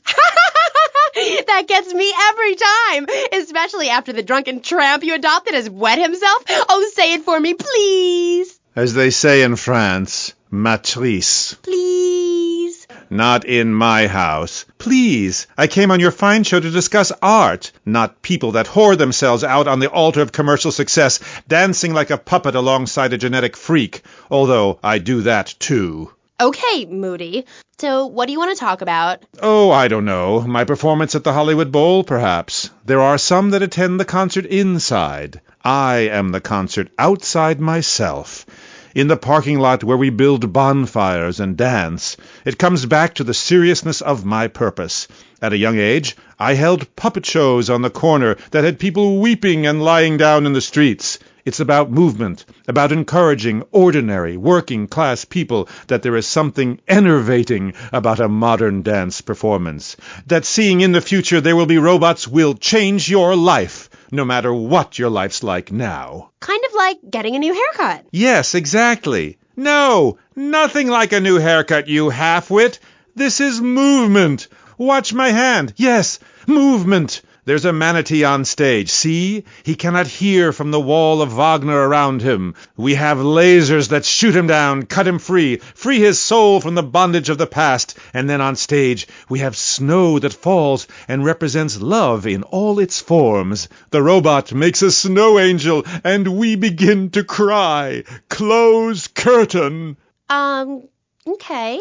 Well, I love Just the Five of Us. Please, please, please, enough! 5 succeeds while robots starve. Attendance has been poor. If I were opening this with the Orquestra Filarmonica de Jalapa in Mexico, there would be riots in the streets with small children giving me flowers and weeping. Here in Vice City, they wouldn't know art unless it came as a tube of beef jerky. They told me, Claude, it can't be done. Vice City is for sun worshippers and Philistines. And I told them, no. I told them, if I'm directing a work of commercial dross down there, I must save my soul with some serious art. But to be honest, Amy, they were right.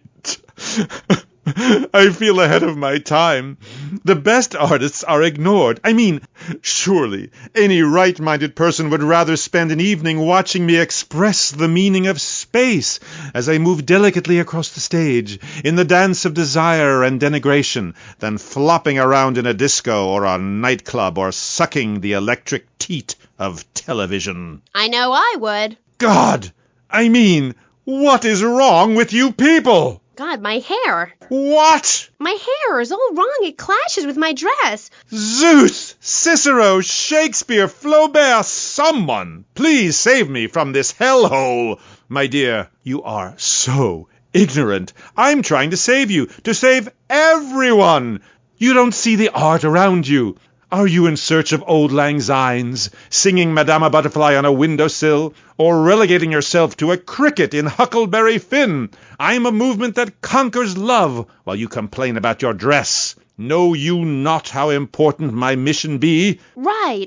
Cool. Okay, Mr. Chesterfield. Mr. Maginot. You gotta hang in there. You're on K-Chat, and I'll be right back.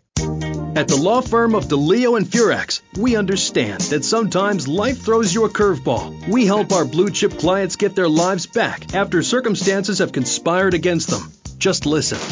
It was an unfortunate accident what happened to my wife on that precarious cliff. DeLeo and Furax can't bring my wife back, but they made sure I didn't end up in the slammer. I was unfortunate enough to be found with 15 kilos in my spare tire. I was so mad at the auto repair shop that sold me that tire. Thanks to DeLeo and Furax, the district attorney saw it that way too. I accidentally torched a Quickie Mart when my medication ran out. DeLeo and Furax helped me and the community by ensuring a healthy settlement from the pharmaceutical company. At DeLeo and Furax, we understand the judicial system and will ensure the truth is heard, no matter how improbable. We're not cheap, but what price can you put on truth? Call DeLeo and Furax today at 866-974-2333. That's 866-9-SHADY. DeLeo and Furax. Accidents happen, and we'll prove it. The store leading the fight against communism is having a blowout sale! Ammunition has a wide array of peacemakers. Come by Ammunition on Militia Mondays, exercise your Second Amendment rights, and get 10% off all armor-piercing bullets. We're the only gun store that lets you try it before you buy it. Need anti-tank missiles? We've got them. Flamethrowers? Oh, yeah. No credit? No problem. No money down. 90 days, same as cash. Shoot now, pay later. During the 10-minute waiting period, fire off a few rounds of the Ammunition gun range, featuring faces of famous commie pinkos. Come by Ammunition and register to win an anti-aircraft gun actually used when we whooped Australia's ass. This weekend is the Ammunition Film Festival with free screenings of the documentary Red Dawn. Ammunition, protecting your rights. You're back on Gay Chat with me, Amy, and my special guest. Let's go to the phones. Mr. Maginot, Bruce from Prawn Island here. Big fan of the show, Mr. Maginot, big fan. Dude, I don't know about the robot thing. It's weird. Quickly, is he really 42? Does he shop in the kids' aisle? Does he get on roller coaster rides? I mean, what's the deal? Does he pay half price at the movie? No comment. Next caller. Oh my God, trauma. I meant that's my line. I'm supposed to say that. Oh God, this guy is such a dick. Next caller. Oh, who's on the line? Who's online? What number is it? Who's on the line? Hello, Claude. This is Morgan. I'm just vacationing down here, having finished my doctoral thesis into images of young boys in post-Lapsarian Greece and the erotic understatement of the fugue in contemporary Baroque. Fascinating stuff. Do you have a question? I'm confused. No, woman. I just wanted to tell Claude about my thesis and discuss his bleaker Death in Venice street period. Of course I have a question, you silly girl. Claude, I saw robots. Big fan, and that's praise indeed coming from me. I normally hate anything humanity has achieved since 1836. But one thing fascinated me. Claude, about the show, the pants. They were so tight, so fitted. How do you get such a marvelous, close, sequin figure hugging fit and still? Oh, and were the sequins a reference to lasers? Yes, my, I agree. Thanks for calling. That is an important question. You see, I'm an important person, and I especially think so.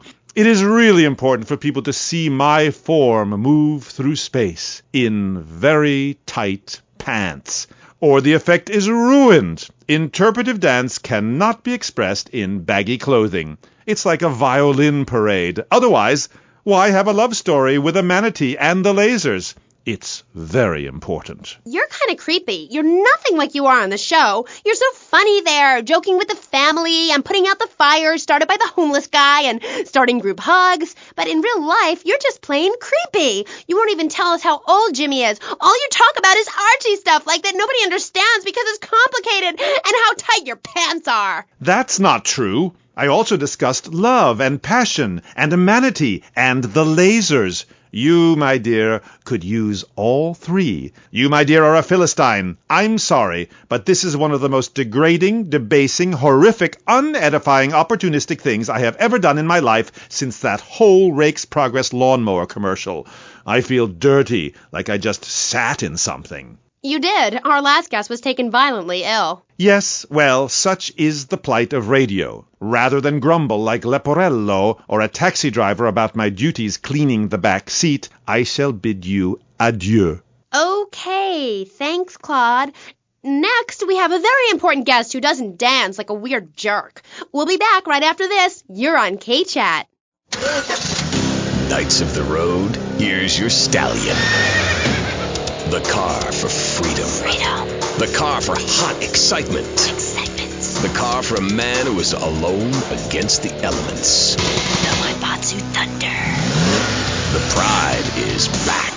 It's the power of a compact. Looks small, but it's so big. Fuel injected.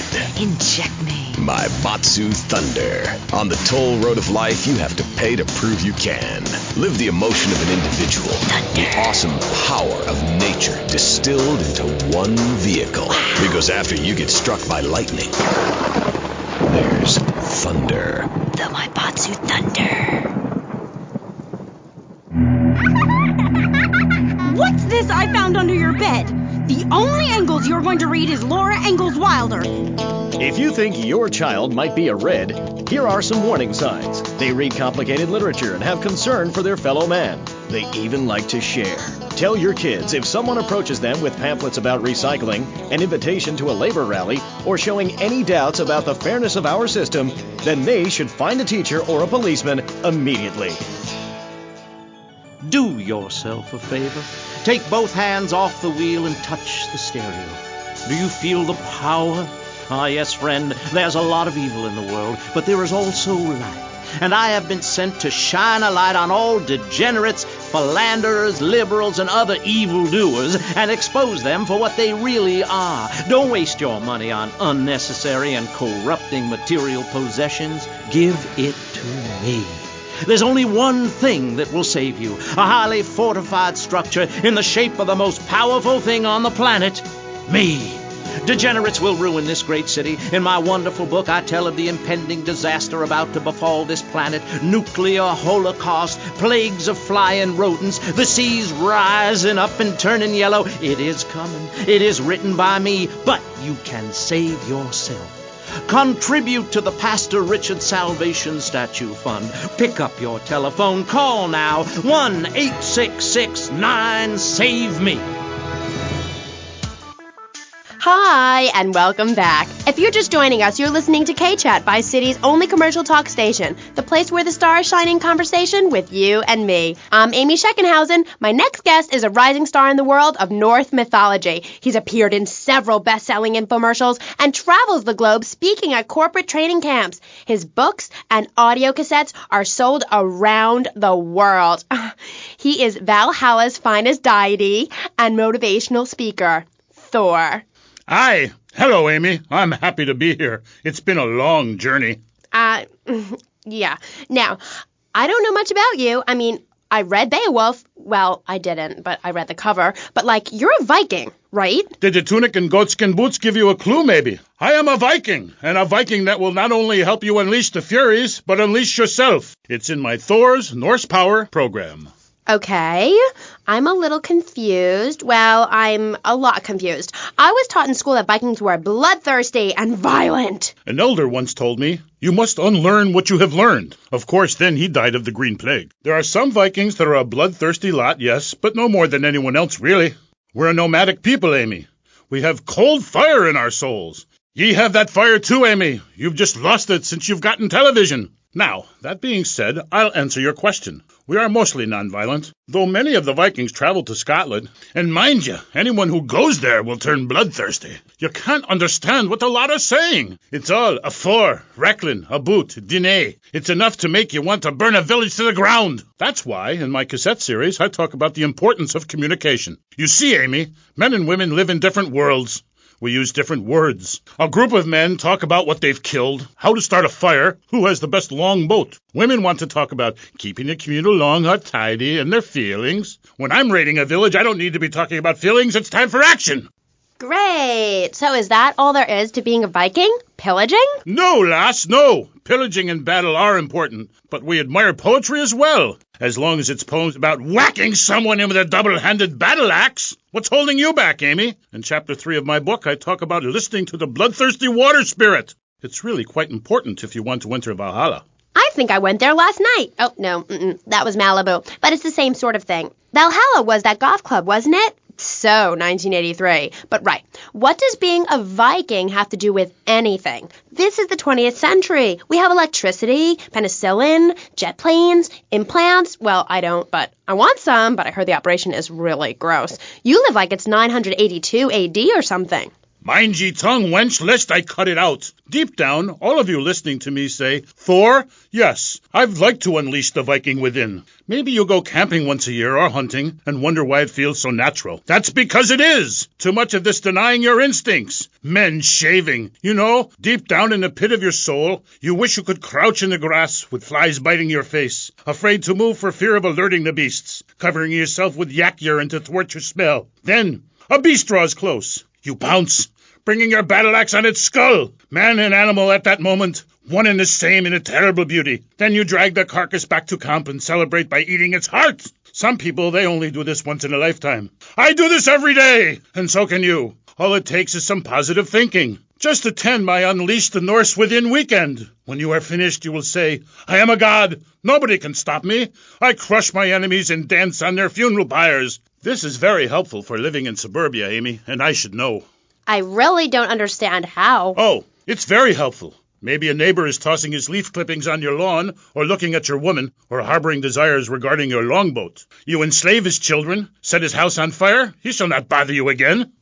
It must be nice to have you as a neighbor, not. I live in no place longer than needed to fulfill my goals. Taking slaves, valuables, and food. Goal setting is very important, Amy, not just in football. You're very weird and creeping me out a bit, but whatever. No weirder than anything else. So, what do you think of Vice City? I like it very much. Your women here are prepared for battle. They are large, not like those scrawny things to the north.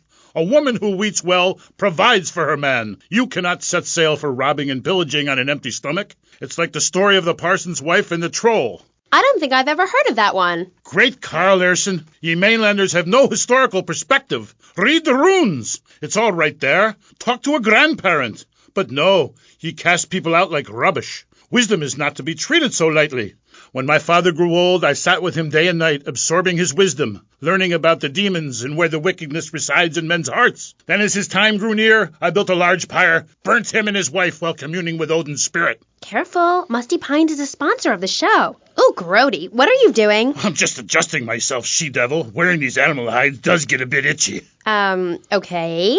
You never answered my question. What do you think of Vice City? Your land and people have a lot in common with mine. You see, we too fled our homes due to lack of food, overpopulation, and the bitter cold. And, mind ye, darting out to raid passing ships is fine, but we needed a new land to have our way with.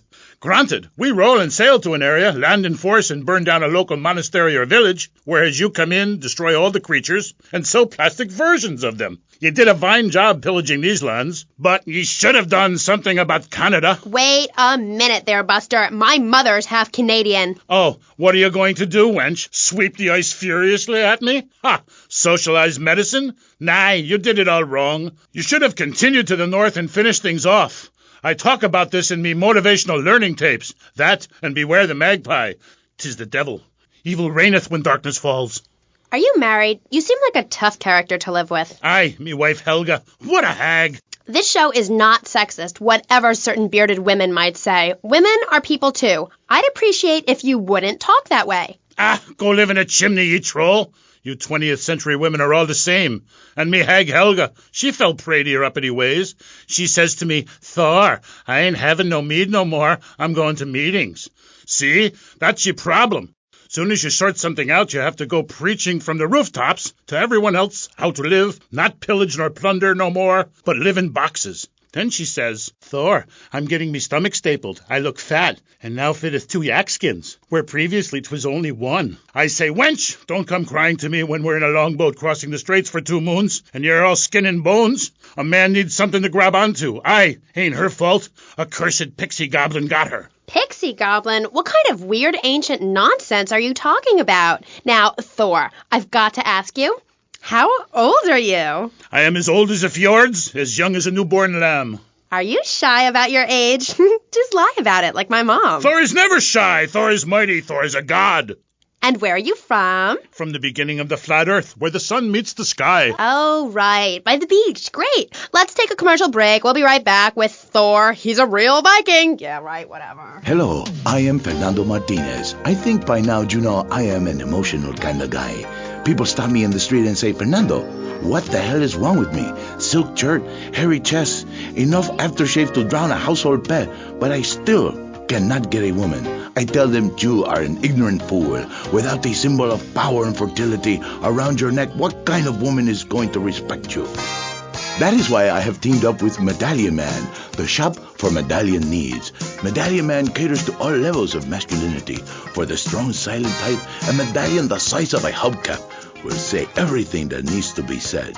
Even singing medallions for the Casanova, who knows music is the food of love. Model trains, dollhouses, diapers, whatever your interest, we've got a medallion for you. Don't forget, every woman knows if you can't support a medallion, you can't support a family. We have some sad news for you. Rock and roll is dead and pop is in! Why not discover the excitement of the science of music yourself at Synth & Son, the home of keyboards? Thanks to the science of music, you don't need musical talent to make great music. Just listen. I created that just by pressing a button. Synthesizers are the new wave. Why work hard on difficult compositions when a machine can make music better than you've ever dreamed of? You'll be the hit of the party. It's perfect for in-restaurant entertainment, cover bands, and funerals. Make fugues funky and death marches danceable. It's the science of music at Synth & Son. Remember, you don't know you're a musician until you try. We're back on K-Chat with me, Amy, and my guest is Thor, Viking warrior and elf help guru. Do you have a last name? Oh, whatever. Anyway, what were we talking about? We were talking about the wisdom of the ancients. There are many hurdles in life, Amy. I remember one of the first bits of fan mail I got. It came by bottle in the sea. A man of Lollard Island said, "A tiny woman came to our farm and swept in front of our door. A woodland troll has carried off my woman in the dead of night. Give me wisdom, Thor." So, what did you tell him? Aye, Amy, it was obvious the Black Plague had visited his home. As sure as you can't be a midwife to a fairy, expect wisdom from a fool, or find a good meal downtown on a Saturday night. Okay. I really have nothing to ask you because I really don't think we're bonding quite right here. I'm more than a little confused. Let's go to the phones. You're on K-Chat with Thor. Yes, hello, Thor. My name's Jay. I'm a huge fan, man. Your book really helped me get through puberty. Everyone else was into vampires and stuff. I just got into the Viking thing. It's pretty cool. It's been working pretty well for me. Anyway, my girlfriend and I, we fight all the time. She's always calling to check up on me. It really totally sucks. It's a drag. Like, I hang out at the strip mall with all my boys, and she shows up. Is there any advice you can give me? Ah, yes. There was a man who asked for a night's lodging at a certain farm on the eve of Maundy Thursday, or maybe it was Fat Tuesday. Anyway, in the course of the night, the old woman of the house took out a horn of salve and smeared herself with it from head to toe. She then climbed on top of the stove, sat astride a sweeping broom, and began to... Hello, excuse me, what the hell are you talking about? Reading from the runes, wench. What kind of rune is that? Aye, it's a man's rune, and not appropriate for the warrior under 18 years old. But there's a moral at the end. Are ye still there, Fair Jay? Yeah, I'm still here. Do you love this woman? Yeah, I think so. She's really special. Especially in the back seat, if you know what I mean, Thor. Then behead her, and parade thy love around on a stick for the world to admire. Wow, cool. Thanks, Thor. Okay, I'd like to throw you out, but you've got an enormous sword and, yeah, let's take another call. But first, listeners, Vice City, remember, don't behead your girlfriend and take her head around on a stick. Hello, you're on K-Chat with Thor. Hey, brother, my name is TJ. Your book is fresh, real fresh. Like, it's been a real inspiration and all that. It's most definitely on me and my crew's vibe. And that Loki brother, he's as slick as Salivex. You know what I mean, Trooper? In fact, me and my boys have started a Thor fan club. You know what I'm rapping? We're on your vibe, man. Aye, a Thor fan club. This pleases Thor very much. I shall speak of myself in the third person from now on. Yeah, I wasn't really into school all that much. But I hear you, Thor. So anyway, we have this fan club, right? And instead of naming it something like the Vice Lords of Valhalla, we gave it like a modern name, keeping things firmly in the 80s, you know? The Bloods. Ain't that off the wall, man? We follow your teachings to the letter, sir. Especially how you go around smiting fools with that wild, mad hammer of yours and getting people to know exactly what time it is. You hear? Have you a magic hammer? Nah, T. We don't have any olden types around here to strap us with Superfly hardware like yours, but we do have Mac 10s, Tech 9s, Trey 8s, Street Sweepers, and all that. Are you still on my vibe, brother? Aye. I like the sound of this. Methinks I want to join your group. Do you pillage proper? Hell yeah. We do it like a Viking. You ought to come party with us. We'll even make you an honorary blood. Word. Ah, indiscriminate pillaging. This is, as we say, the school of old. When I am done with the wench, we shall meet. Till then, beware the frost giant, TJ, and the serpent with two tongues. Yeah, okay, whatever. Yo, brother, where'd you land that funky fresh silver helmet of yours? Those wings on the side are wicked, money. Stop calling me a wench. I have much to teach you, wench Amy. Only if you would listen. For many centuries, people have asked questions. Why is my fatted calf gone after the gypsy woman appeared? Are there trolls living in my chimney? Aye, sure, I could tell ye the story of the 12 children on a platter, or the midsummer snow, and the spirit hatched from a cock's egg. But in the end, Amy, you need a spirit journey. A wandering spirit demands a wandering body. Take a long boat. Pack only what you can carry. Head toward the moon at high tide. Okay, thanks for the advice. And with that revelation, I'm going to have to change topics. That was Thor, Viking Warrior. Coming up next, we have another guest. We'll be back right after this. How do you like to enjoy a Rusty Brown's ring donut? I like to lick lovingly around the outside and then thrust my tongue in the middle. I like to munch it vigorously. I just love the batter all over my face. On Friday nights, I just can't stop eating Rusty Brown's ring donuts. Oh my God, it's so good. Sometimes I like to wear women's panties and walk around 5th Street. When you go downtown, make sure you enjoy Rusty Brown's ring donuts. Hi, I'm Jeremy Robar, entrepreneur, VIP, and founder of the revolutionary program, Think Your Way to Success. It's a 3-step program that's been changing lives and my income for the last 2 years. 5 years ago, I was a nobody, just like you. After my Think Your Way to Success program, I spend the entire weekend in my jacuzzi or engaging in the exciting sport of domino toppling. Hey, if you can think it, you can do it. One of my award-winning courses is sure to be perfect for you. The first course I call Think, Hold That Thought, Complete, because that's what you do. Step 2 is known as Learn, Start, Doing, where I explain the mysteries of starting. Or take the new accelerated course that will have you laughing and hugging strangers. Motivate, demonstrate, then motivate again. Just listen to these endorsements, and remember, these people volunteered. They aren't being paid much. I've been on the Think, Hold That Thought Complete program, and I have to say, I'm finally going to start my career in being a well-paid rich person. Yeah, I've been thinking my way to success for a while now. It's some good stuff. Call now and sign up for my Think Your Way to Success program. And if you want to think really fast, try my Crank It Out program. Call 1-866-434-SELF. Hey, don't just do it. Think about it. Sweaty leather tracksuit? Absurdly fat Dayglow laces? Something missing? Complete the look with a replica car sign insignia on a chunky gold plate chain at Vice City's one-stop shop for people who know how to put the hip into hip-hop. Wow, you look fresh. Complete the look.